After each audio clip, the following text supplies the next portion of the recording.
आज के इस वीडियो में सीखेंगे रोज बोले जाने वाले इंग्लिश के जरूरी वाक्य। आई एम सिक ऑफ, उब गया हूँ।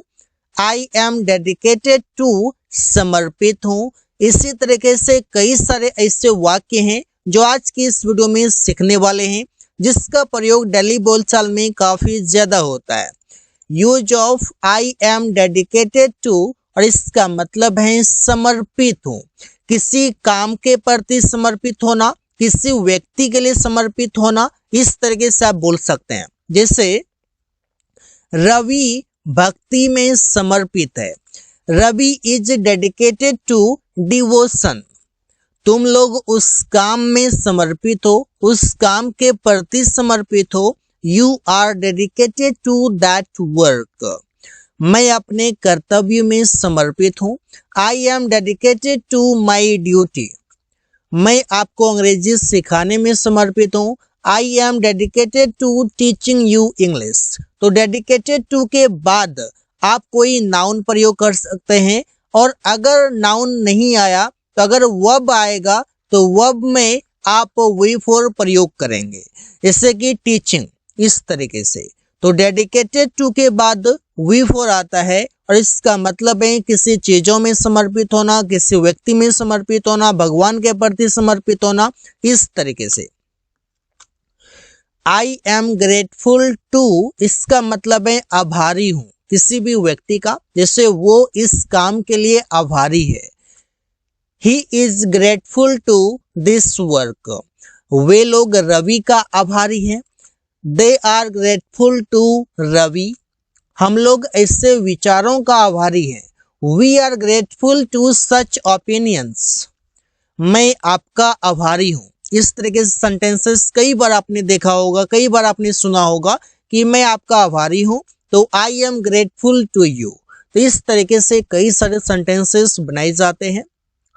आई एम अपोज्ड टू, इसका मतलब है विरोध में हूँ। किसी भी काम के विरोध में होना, किसी व्यक्ति के विरोध में होना, इस तरीके से। वे लोग उसके विरोध में हैं। They are opposed to him. मेरा भाई इस काम के विरोध में है। My brother is opposed to this work. मैं इस विचारों के विरोध में हूँ। I am opposed to this opinion. Ramesh ऐसा निर्णय के विरोध में है। Ramesh is opposed to such decisions. तो इस तरीके से आप कई सारे सेंटेंसेस बना सकते हैं, जिसके भी प्रति आप विरोध में हैं तो आप उसका नाम लिख सकते हैं अपोज्ड टू के बाद। सॉरी टू, इसका मतलब है दुखी है। जैसे बोलते हैं कोई गलत काम कर लेते हैं, किसी से लड़ाई हो जाता है तो दुखी हो जाते हैं, तो वहां पर आप इस तरीके से बोल सकते हैं मैं यह जानकर दुखी हूं।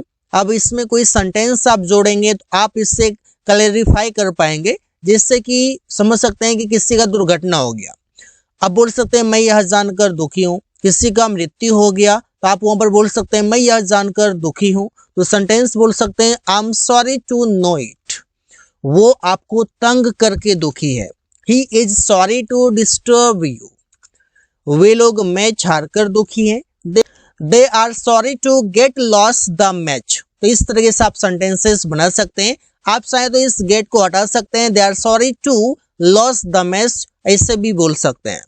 पेरिया उसके मृत्यु के बारे में सुनकर दुखी है। Periya is sorry to hear about his death. तो इस तरीके से कई सारे सेंटेंसेस बनाए जाते हैं। Use of I am bound to, और इसका मतलब है तय है। कोई काम का होना निश्चित है, तय है, वहां पर आप इससे प्रयोग करते हैं। रवि का आज यहाँ आना तय है। Ravi is bound to come here today. Priya का अंग्रेजी बोलना तय है।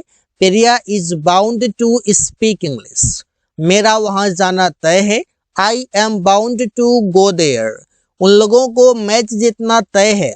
They are bound to win the match. तो कोई काम करना तय है, निश्चित है, आप वहां पर बाउंड टू का प्रयोग कर सकते हैं, और इसके बाद V1 आएगा वर्ब का first form. I am yet to, और इसका मतलब है करना बाकी है। कोई काम करना बाकी है, आगे करना है, इस तरीके से। इससे रवि अब तक अंग्रेजी नहीं सीखा है, दैट मीन्स कि करना बाकी है। तो Ravi is yet to learn English. Priya का खाना पकाना बाकी है। Priya is yet to cook food. उससे पत्र लिखना बाकी है। He is yet to write a letter. तुम लोगों को कार खरीदना बाकी है। You are yet to buy a car. तो येट टू के बाद आप वर्ब का फर्स्ट फॉर्म प्रयोग कर सकते हैं, जहां पर आप बताते हैं कि कोई काम करना बाकी है, कोई काम करना रह गया है, आप उससे आगे कंप्लीट करने वाले हैं। तो so guys, thanks for watching, that's all for today.